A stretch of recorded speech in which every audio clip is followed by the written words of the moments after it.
A new prehistoric discovery out of Morocco could change the way you think about dinosaurs. Introducing Spinosaurus. Researchers say this guy was bigger than T-Rex and was also the first known semi-aquatic dinosaur that could actually swim as well as hunt in the water. Joining me now, paleontologist Nizar Ibrahim, a National Geographic emerging explorer. So this thing, we've known about it for a while, but we didn't have complete skeletons for a long time. Is that correct? That's right. Thanks for having me. So we're talking about probably the most mysterious dinosaur out there. There was only one skeleton. It was destroyed in World War II, and we had to wait about 100 years for the next skeleton. Right. So when you finally got the new skeleton, the replacement, if you will, where was it found and what did it tell you? It was found in southeastern Morocco, and it is probably the most bizarre dinosaur out there. It's bigger than T-Rex by about 9 feet, but more importantly, it has adaptations for a life spent largely in water. So it's a river monster. That was a real mystery for a long time, especially the front claws or paws, if you will. Nobody at first could figure out how these things worked or what they were designed for. That's right. I mean, we have really strange claws, especially on the hind limbs. They're flat. The feet look a little bit like paddle-like structures.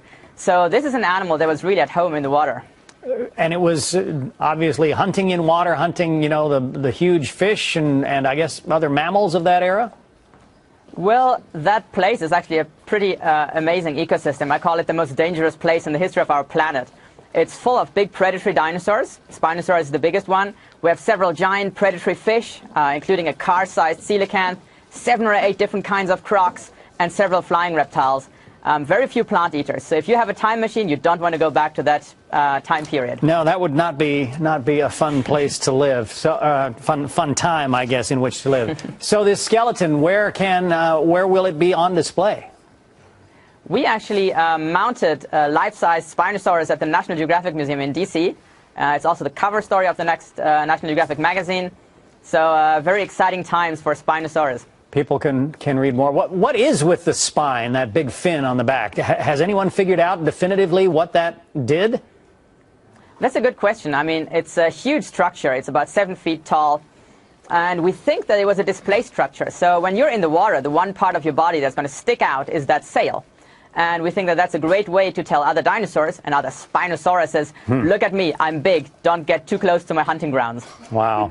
Nizar Ibrahim from National Geographic. As you say, it's the cover dino in the October issue. It's good to have you on. I know I had a couple of boys who were going to be paleontologists. Somehow they ended up in take them to the National Geographic Museum. I'm sure they would love it. Thank you. They'll change their mind. Well, they might. Thanks. Oh, boy. Sorry for the giggle there. That was so cute. So that big spine up there, and you don't want to live in that time. It kind of reminds you of, jellyfish when you see them on the ocean, except this would be a really big one. Very, very huge.